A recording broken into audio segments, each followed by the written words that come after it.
अपमान न करना किसी का। हाँ, चाहे जिसके बीच में, चाहे जैसे आप पत्नी को बोल दें वो भी मान जाती है। इन पुरुष लोगों की भी आदत है, घर में जब मेहमान आते हैं, कोई आते हैं, तब ये घरवाली को बहुत डांटते हैं। हाँ, पीछे तो ये काबू में कर लेगी, उस समय बहुत डांट। अरे वो उसको भी मान चाहिए, उसको भी सम्मान चाहिए, ऐसा मत कीजिए। मैं अपनी माताओं को भी कहना चाहूँगा, आपके घर में कोई आता है और पति किसी को बात कर रहा है, ये आपको इतनी गलत आदत लग गई है, आप कहते हैं चुप, आप चुप रहिए, चुप रहिए, चुप रहिए, और बीच बीच में तो कभी क्या, तुम क्या जानते हो। ये तो हम लोगों के घर में गए हैं तो उन घर की स्त्रियों ने अपने पति को, वो हमसे बात कर रहा है, तुम थोड़ा चुप बना रखो, बहुत ज़्यादा बोलते हो, वो अपने पति को ऐसा बोलती। ये कथाएं जीवन देती हैं, ये कथाएं हमें जीना सिखाती हैं, ये कथाएं बताती हैं कि पति और पत्नी का क्या संबंध है। ये सृष्टि का क्रम बिगड़ जाएगा यदि पति और पत्नी की आत्मीयता समाप्त हो जाएगी। मैंने ग्रंथों में पढ़ा है कि जहाँ पति और पत्नी में झगड़ा होता है, दोनों में बनती नहीं है, वहाँ दुराचारी संतान का जन्म हो जाता है। महात्मा विश्वरवा इतने बढ़िया साधु थे, महापुरुष थे, लेकिन उनकी जो पत्नी थी जिसका नाम था केससी, बिना लड़े मानती नहीं थी, इसलिए तो परिणाम दशानन रावण हुआ। उसको देखे भागवत में कथा धुंधली की आप पढ़ते हैं, वो धुंधली लड़ती थी आत्मदेव से, उसका परिणाम क्या था? उसका परिणाम धुंधकारी था।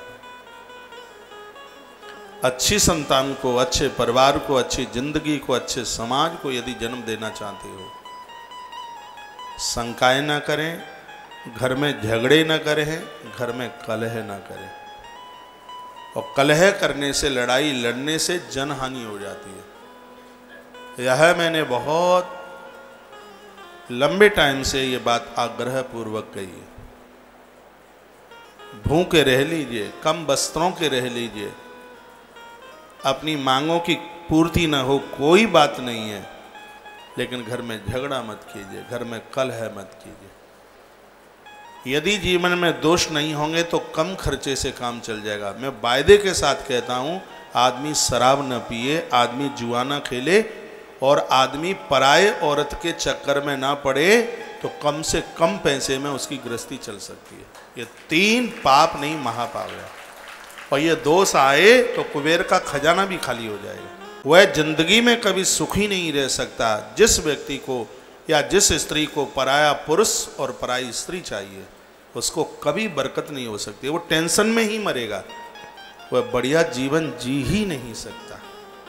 इन कथाओं ने बड़ा विरोध किया, और इसको पाप में नहीं, इसको महापाप में लिया है। जीवन की सबसे बड़ी तपस्या है।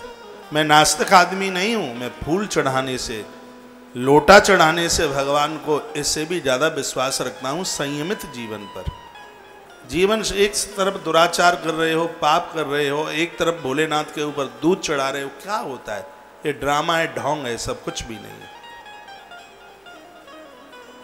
हमारे पास संयमित जीवन हो, हम छोटे हों या बड़े हों, इन सब चीज़ों का परिचय होना चाहिए। हमारा खान पान ठीक हो, हम नॉन वेजी ना बने, हम मांसाहारी ना बने। शाकाहारी व्यक्ति लंबी जिंदगी जीता है, शाकाहारी व्यक्ति को रोग कम होते हैं। 17 तारीख से एटा में कार्यक्रम है, सुबह 10:30 बजे से लेकर लगभग 3:30 बजे तक। तो वहाँ पर बड़भागी भरत, इसके ऊपर आप प्रवचन सुनेंगे। पंचायती भवन, वहाँ आप जरूर पहुँचिएगा। सुबह 7 बजे से 9 बजे तक गुरु दीक्षा का कार्यक्रम है। उसके तत्पश्चात 10:30 बजे से अद्भुत आयोजन है, जिसका लाइव टेलीकास्ट सत्संग टीवी पर है, तो आप जरूर आइएगा। 18 तारीख को अब मैनपुरी में आप दया की प्रतीक माँ द्रौपदी के बारे में प्रवचन सुनेंगे, उसके भी टाइमिंग से ही है। 18 तारीख की रात्रि को 7:30 बजे से 10:30 बजे तक बेवर नगरी में आप सब्जी मंडी क्षेत्र में आप रात्रि को केवट के कठवते में माँ गंगा, इस प्रोग्राम को सुनेंगे। बहुत बहुत धन्यवाद आपका वीडियो सुनने के लिए और चैनल से जुड़ने के लिए।